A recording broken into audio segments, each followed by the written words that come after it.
This episode is brought to you in part by Brewers Publications, whose mission is to publish books of enduring value for amateur and professional brewers. Whether you're looking to grow as a brewer, learn more about a particular beer style, or even start your own brewery, Brewers Publications has the right resource for you. Visit brewerspublications.com to browse their catalog of beer books. brewerspublications.com.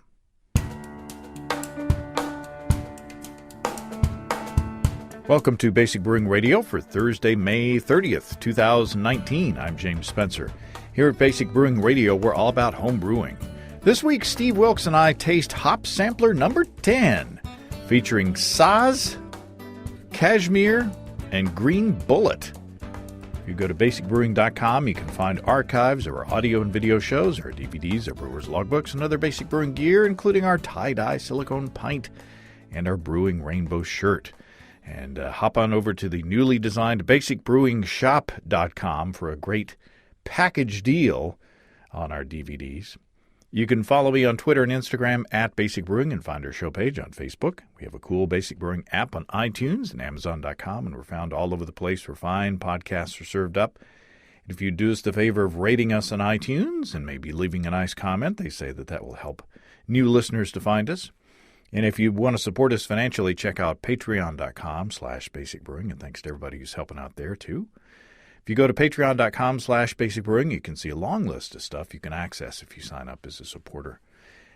When Steve and I recorded this week's audio show, we also shot 2 video episodes.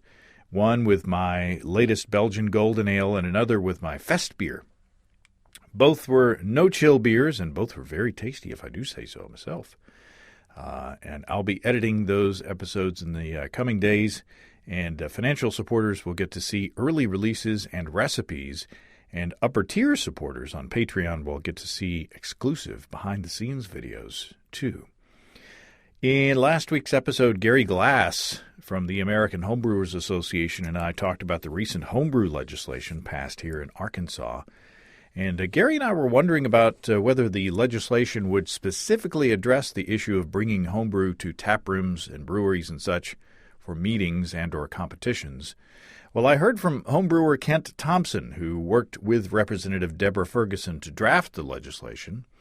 Kent says the reason that we left off the part about bringing homebrew to alcohol-permitted facilities was that some of the representatives in dry counties were trying to make it so you could only bring homebrew to alcohol-permitted facilities, which would make homebrew club meetings illegal in dry counties, and club meetings could only occur at alcohol-permitted facilities.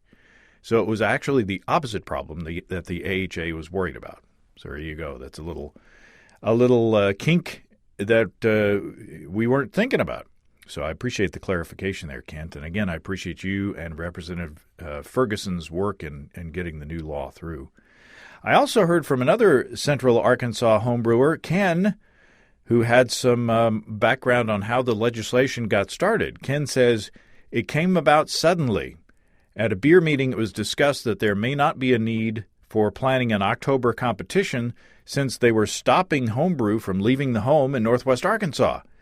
Kent jumped out of his chair and said, let me see what I can do about that. 2 weeks later, a law passed the House and Senate.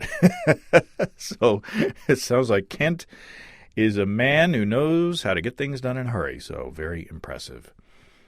Hey, Father's Day is just around the corner, and our friends and sponsors, Desiree and Dave of High Gravity in Tulsa, have a great deal for Dad. Now through Father's Day, you can buy a gift certificate and get a bonus. Buy a $50 gift certificate and get a bonus $5 certificate.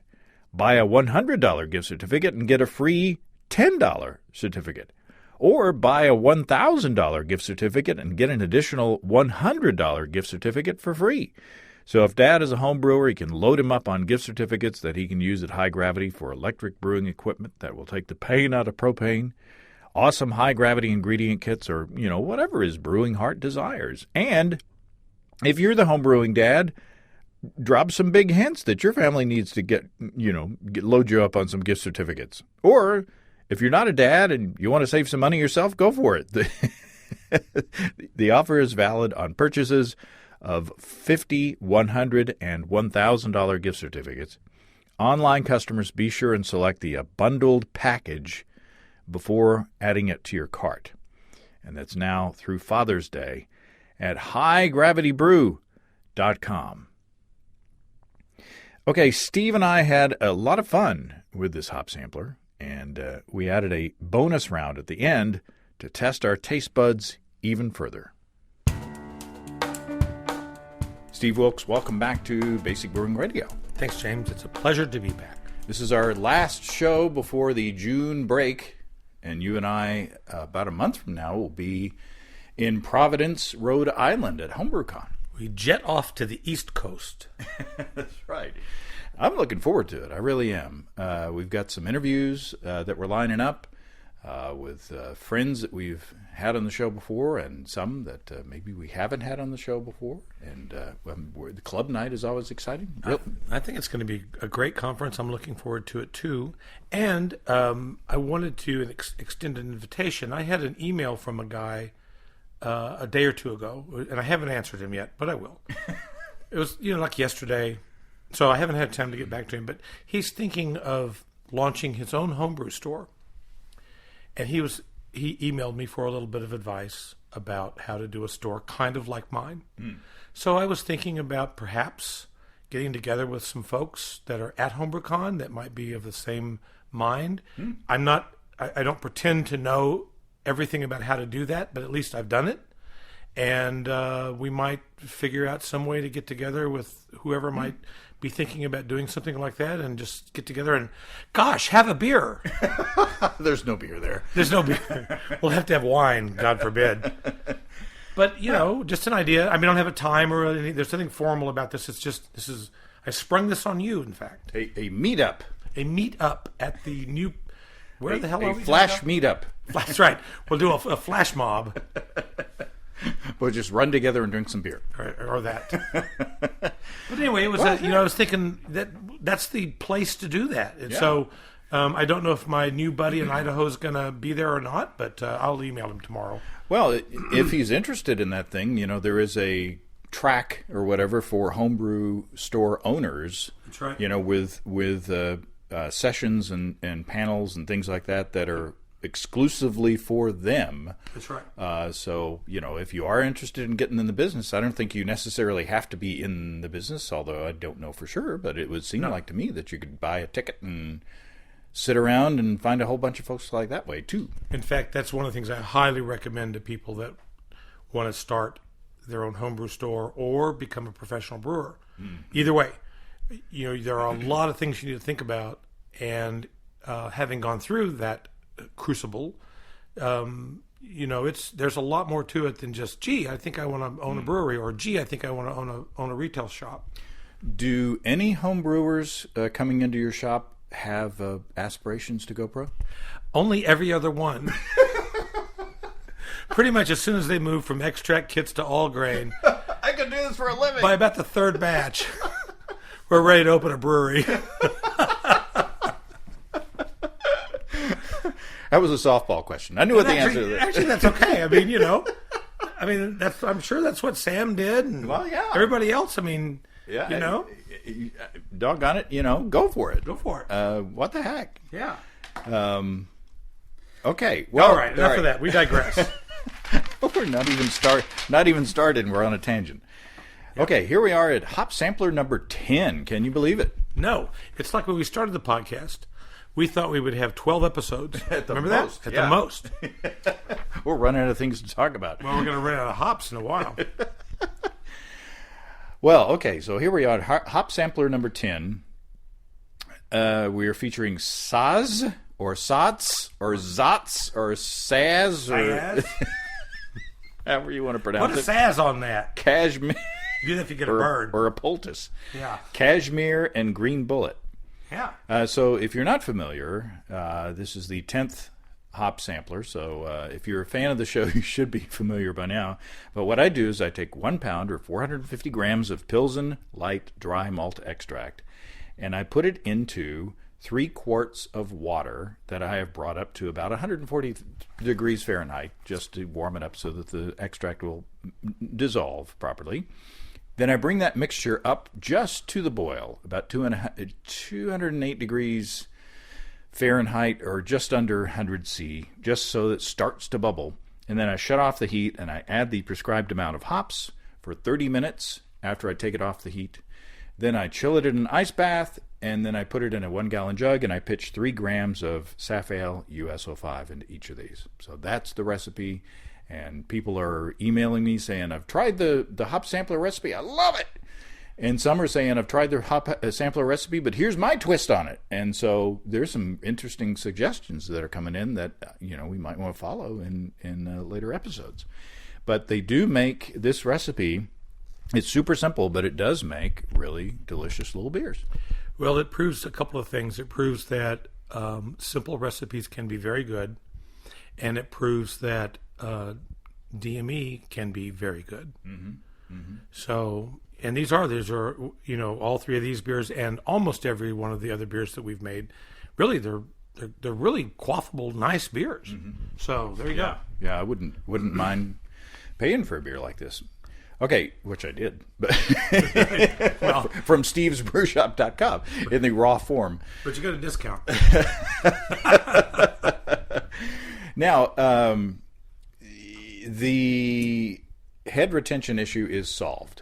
We have to say that first of all. Definitely is. I tried a couple of approaches. One thing is that I switched from the powdered Cascade automatic dishwasher detergent, which I was probably using way too much of in this 1-gallon jug, and I also I switched to PBW from your shop, powdered brewery wash, and also I've been letting these bottle condition for about a week longer than usual, so that some carbonation can be built up. But in addition to the carbonation, you can tell that in these cups, the head is still sitting on top. It's not completely disappearing as it was. So I think that it has more to do with the detergent and not the bottle conditioning. So that's a big relief. Yeah, and I agree with you 100%. That the Cascade way of cleaning things certainly works. It's certainly clean, but there's a reason why PBW exists, and it's meant for dairy and brewing industry, and it keeps things clean, and it hasn't got any residual soap left on there. Yeah. And so, yeah. Okay, so there you go. So into each of these beers, I used into that 3-quart mixture with the 1 pound of DME. For the Saaz, I'm going to say Saaz, just because. It's a compromise between Saaz and Zotz. Zotz. I refuse to say Zotz. Unless a German-speaking person or Czechoslovakian tells me that it's Zotz. Anyway. Now I'm going to get an email with a sound file from... Okay. I used a whole ounce or 28 grams of Saaz at 3.2% alpha acid. I used half an ounce or 14 grams of Cashmere at 8.5% alpha acid and 9 grams of Green Bullet at 12.6% alpha acid. So, in my rough estimation, the bitterness from these should be similar. Right. So what we do is we have put duct tape over the caps of these beers so we don't know what we're tasting. Right. We got them labeled 1, 2, and 3, so we will taste them in order, and we will, between the tastings, we will have a description of the hops, and then we have a bonus round that we haven't tried before, which I'm really nervous about. Which may be cut out. I don't know. Well, we'll see. Okay. And thank you you've been away from the podcast for a while because you've had some bronchitis and you sound better. You still sound a little impaired, but lung-wise, but I'm glad that you're feeling better. Oh, thanks. Yeah, and I am definitely feeling better. But boy, you're right. It was rough. I mean, I've never had laryngitis in my life before. And of course, people would come in the store and then run away from me. Because you're patient zero. Yeah, I know. They'd be like, why are sales down so bad? Oh. Why did my friend leave so fast? There's that biohazard sign. Somebody's stuck on the front door. Well, I changed the name to Chernobyl. And it hasn't worked, though. That 12 Monkeys graffiti outside didn't help either. Okay, right. So let's sample, let's taste, sample Number one. Number one. Cheers, by the way. Cheers. Clink. Tap. And my wife Susan is quietly sitting here monitoring the weather situation in other parts of the country. Okay.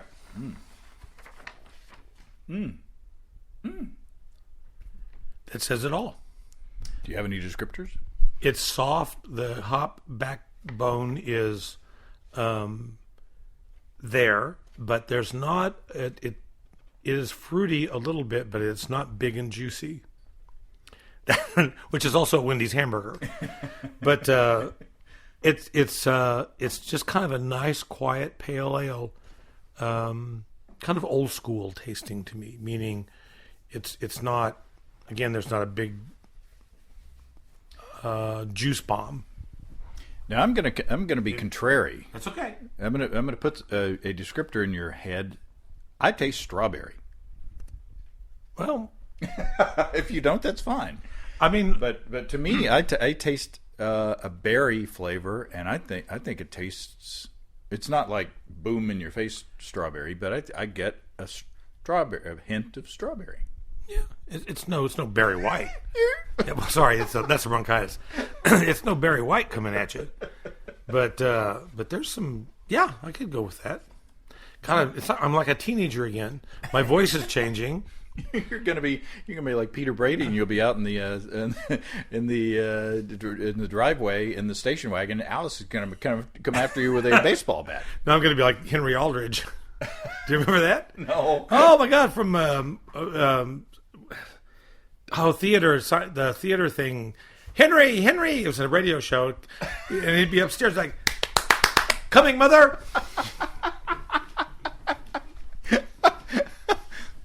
Finally, you have a reference that's too old even for me. Oh, what's the name of that? It was in the 60s and 70s. Susan's making a face too. I don't know. Well, People are Googling. Sorry. People will Google. Yeah, all right. I think it's really good. My impression is strawberry.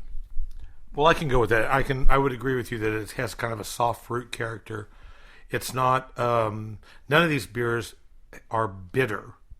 None of them come at you with that kind of back of the throat bitterness. Mm-hmm. But I think that the hop flavor is less pronounced in this beer than in the other two. So I'm making a judgment with all three. But yeah, I would agree with you that there's some soft, ripe berry flavor in there. Okay. Yeah. Shall we read the all three of the hop descriptors come from hopslist.com. Yes. So shall we read the first of the three? I'll do this without my voice cracking. We can only. I could take over if it hurts your voice. I could read. It didn't hurt. I just sound weird. Saaz. Shake you, doctor. Officially registered in 1952, the original Saaz, or Czech Saaz, as it is sometimes known, has established itself as a staple variety for brewers and dates back more than 700 years. Goodness. Originating in Zatek, Bohemia. You know, I took one of those this morning. That's why I'm so much better. Took a Zatek, and now I'm all right. It's generic now. Now part of the Czech Republic, it is an esteemed red vine variety that is now grown around the world. New Zealand, I'm having trouble reading. New Zealand in particular has embraced Saaz, breeding several descendants, including the popular Matoika and Riwaka, that's Riwaka, I don't know how to pronounce it, Riwaka varieties, B&D Saaz, this is a family show, respectively. Saaz is one of the four original noble hops and has a distinct and classic aroma known for its prominent use in Stella Artois. Oh, I didn't know that, but that makes sense. Yeah. In Stella, and countless Bohemian lagers and pilsners. Its warm herbal character stems from a high level of. I'm never going to try that word. Okay, which way? Where is it? Farnesene. That's also what you're taking for a different subject. What is it? Where is it? Farnesene. Thanks. Excuse me.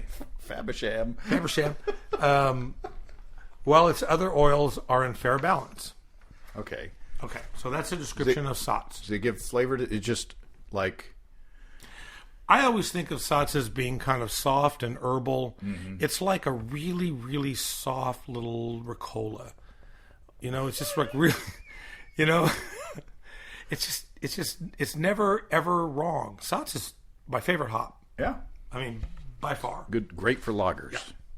Okay. So kind of classic hops. Okay. Yes, one of the 4 original noble hops. It's like Ravenclaw.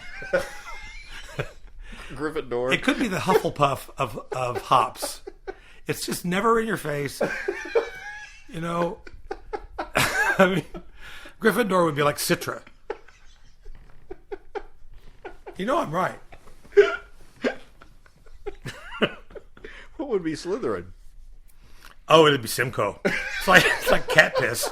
I mean, you got some Slytherin in there. Ooh, I'm sweating. Okay. All right. So that's tasting number 2. Tasting number 2. Look at McMahon all of a sudden. I like that. Well, that's a different. little bit sweet. Mm-hmm. Like the beer seems a little sweeter. It's nicely balanced. Better balanced than the first beer, I think. Meaning it has that nice. But still fruity. Yeah, it's extremely fruity. It's like Charles Nelson Riley. Hello. No, I like that quite a lot. Wow. I definitely get soft, ripe fruit from that. Peach, perhaps. Not quite as strong as apricot, but kind of a soft peach flavor, kind of a soft stone fruit flavor. Not cherry. Don't even go there with cherry. But strawberry and peaches and maybe even a little bit of like chamomile. Like if you ever drink chamomile tea, it kind of reminds me of that. I'm getting a little blueberry too.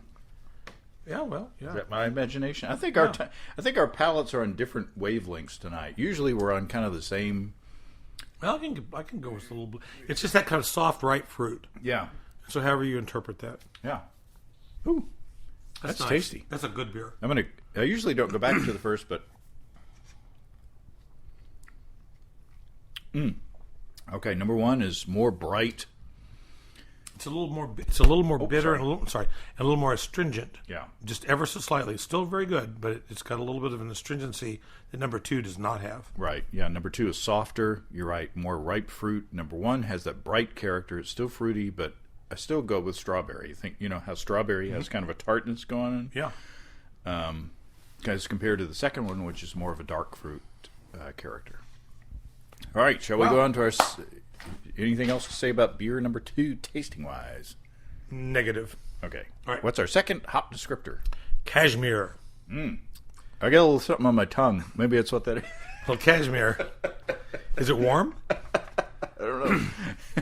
Okay. Developed by Washington State University and released in 2013, Cashmere is the result of a marriage of Cascade and Northern Brewer. Huh. Fortunately, it features alpha acids higher than that of Cascade. Oh, fortuitously. I guess they mean about the same thing. But it features alpha acids higher than Cascade. So what does that mean? That you can just bitter with it a little bit easier? Yeah, you can use it as a bittering hop. Well, I guess. Yeah. Save some money. Well, it says a good dual-purpose hop, which makes sense. Cashmere showcases flavors... Start that sentence again. Cashmere showcases flavors... Oh, that's not my fault. That's how it's written. Wait, I can't read this. Who wrote this? We'll do it live. Cashmere showcases flavors of lemon, lime, and melon. Exhibits a smooth bitterness and is mildly aromatic with a subtle herbal bouquet. That's interesting. Yeah. So I don't know. Because we've only had 2 of them now. That's right. But see, but we run into this every time. It's like this beer, and we try to match the tastings with the characteristics that's written on the page, right? And we might not. No, and sometimes I think that they're written by 1,000 monkeys, with a typewriter and a pack of Camels.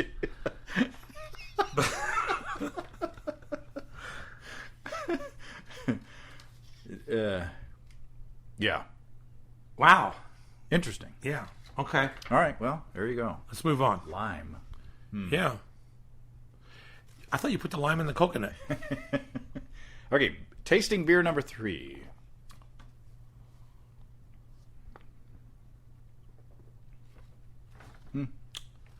Nice. Not as interesting. Mm-mm. It's the least interesting of the 3 beers. But I wouldn't have said that when you first poured it. So I wonder if because when we first sipped these before we were on the air, I really liked number 3. And now that it's warmed up some, it seems to have gone, dare I say it, flaccid. It's just kind of flabby. Well, my first impression of number 3 when we first tasted was, okay, this is the most traditional of the 3. All right, I go with that. But I really liked number 3 a lot when we first tried it. Of course, these were colder and less flat when we started. Well, they're not flat. They're not flat as in carbonation, but definitely number 3 has lost a little of its luster in the last 20 minutes, in my opinion. But it's still tasty. Sure, I'd drink a full pint of that. But it's more of a kind of normal beer to me. I agree. Dare I say, kind of old worldy. To reveal which way I'm leaning on that one. Old Joanne Worley. Oh, hello. Is that a fat joke?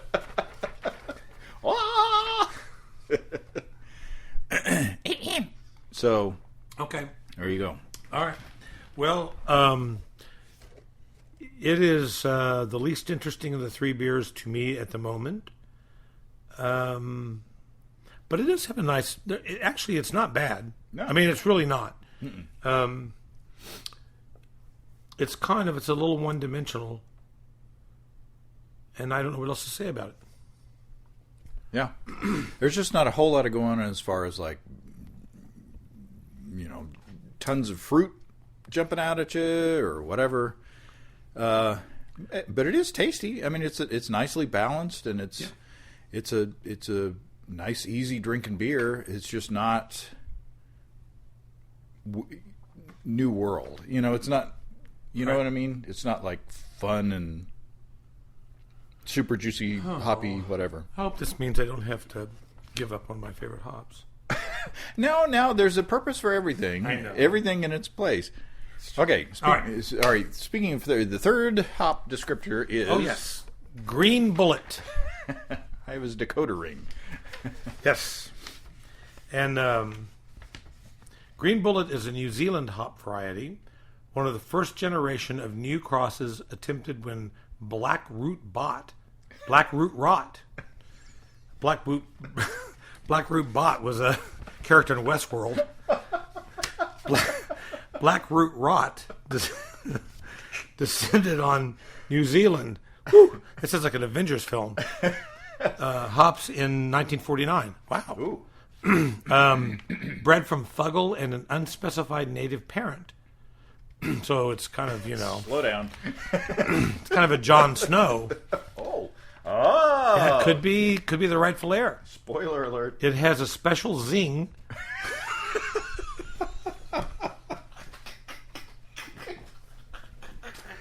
I love it. It has a special zing that has become... I gotta take my glasses off. That has become New Zealand's stock and trade.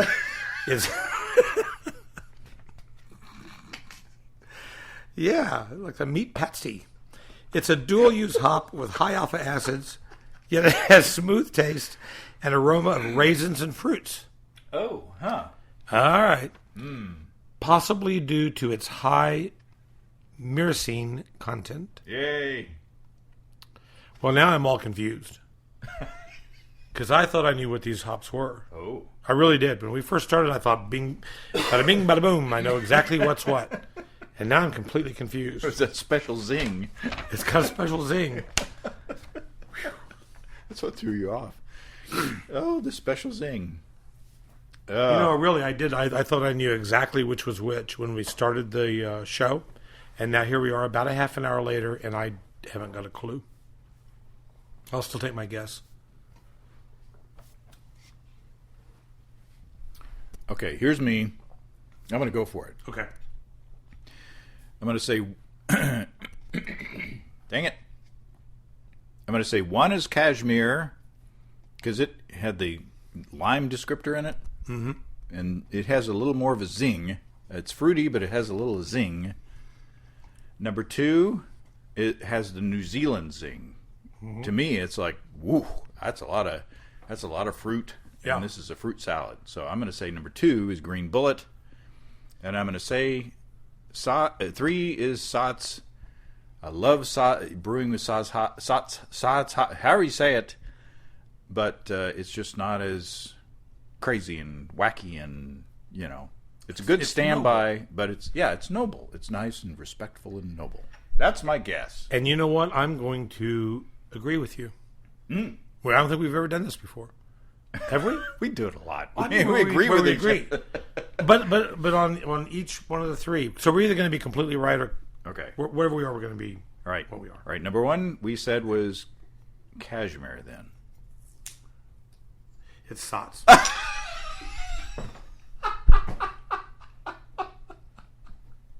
Dang it! Oh, shoot. And I know it doesn't mean anything, but when we first started this, I thought that was Saaz. Why didn't you say something? Because I agreed with you when they got warmed up. Oh. Number 2 is Cashmere. Dadgummit, we got none right. We didn't get any right. Again. So number 3 is Green Bullet. Wow, we didn't get any right. Wow. So what have we learned from this? that we don't know what the hell we're talking about. No, I think what we learned is that I never do a late charge of Saaz. Mm-hmm.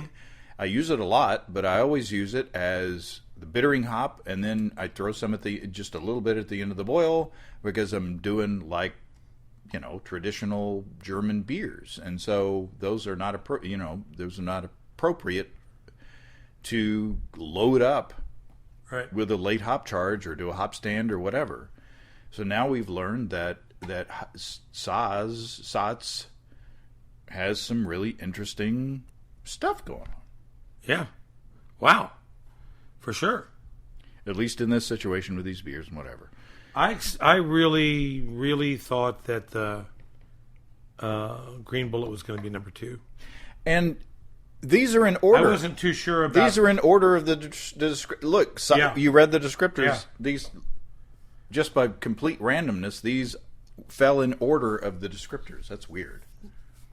Well, there you go. Now let's see. After failing completely at this... Well, I feel a little silly. I thought for sure I could pick these out. And when they were fresh and right out of the bottle, I might have said something different, but you can't go back. Okay. Okay. So here we go. For the first time ever, we're going to go to a bonus round. The lightning round. I can't. Help me. Hit me. Hit. Lay out 2 cups there. Which do you... Susan, say 1, 2, or 3? 2. All right. Now, we have another... I had a second set of these beers, one of each, similarly disguised with a piece of duct tape on the top of it. And our challenge now is to taste this new beer and match it up, try to figure out which one it is. So this is a test of our taste buds. Cheers. Cheers. Maybe cut out.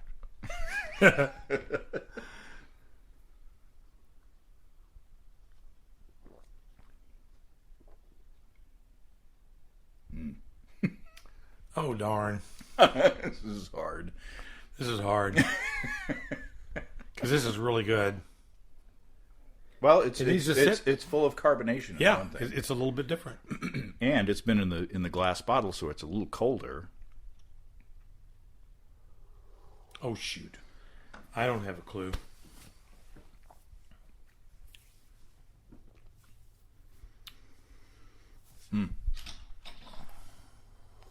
I'm not going to look. I'm just priming it. Okay, so what we're going to do is a show of fingers. Okay. And all at once, it's going to be like Rochambeau or whatever you call it. Only we're going to do 1, 2, or 3. Which one we think it is. Okay. Okay, ready? 1. On 3, we'll show our fingers. Okay. 1, 2, 3. Oh, Wait, you didn't wait, do wait, it! No. I didn't look. I swear. I thought I was doing rock, paper, scissors. You're supposed to be a drummer. But I didn't know if I wanted to do paper covers rock. Okay, I didn't see what you did. That's Rochambeau. Okay, one more time. Okay, you have to go 1, 2, 3, and on 3 you show the number of fingers that you think it is. Okay. Okay, 1, 2, 3. Oh, you said 1. I said it's Saaz. I said 3.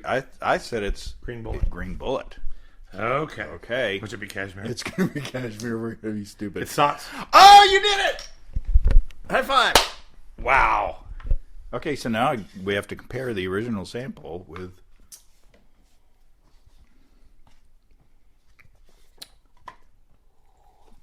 The colder, more carbonated sample is much better. Yeah, it tastes different. Completely different. Huh. Wow. Huh. Well, there you go. I don't know what that proves. It I proves don't know what it proves. it proves that when beer warms up and it gets a little flatter, it tastes different, for one thing. Yep. Wow. Huh. Well, it's just, everything is a learning experience. Yeah. These were all 3 really good beers, I thought. I thought they were very enjoyable for different reasons. Mm-hmm. And we did taste them. The samples that we tasted were warmer and flatter than just a normal tasting. Yes. You wouldn't sit at a bar long enough for your beer to get this warm and this flat in normal conditions, I don't think. That's what she says. So, so I think it is... I'm happy because these were all 3 good beers, and it's surprising that I thought that the Saaz was going to be extremely different from the other 2 and would be easily picked out. Turns out no. Not so much. Yeah. Wow. Cool. There you go. Thank you to dog wrangler Susan. Say hi, Susan. Hello. Neither of our dogs speak on command, although the one barks all the time without us asking. So anyway, everybody, thanks for sticking with us. I hope this was useful to you, or at least entertaining. And I hope that y'all have a good June. We are going to be doing things like, going to be going and we're going to be traveling up to see our son graduate from college. Nice. And we're going to go to Homebrew Con, and one of us is going to have a birthday, and one of us is going to have a wedding anniversary. Mm-hmm. And so, June is always busy, and so... Well, she's got the beaver to look after. Oh, Ward!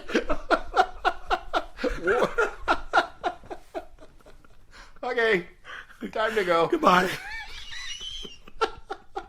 Thanks, Steve. Thank you, James.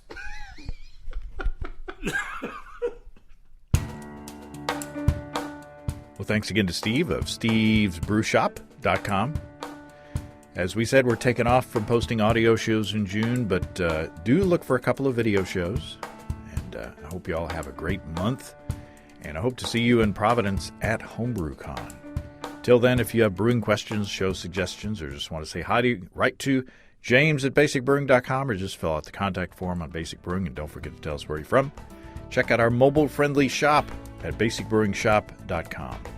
Thanks to everybody supporting us through our Patreon page. Special goodies coming your way. Check that out at patreon.com/basicbrewing. It's all until next time. Until then, thanks for listening, everybody. I'm James Spencer. Production help for Basic Brewing Radio and our website is provided by Kelly Dotson. Basic Brewing Radio is a production of Active Voice, and we'll talk to you next time, everybody. So long.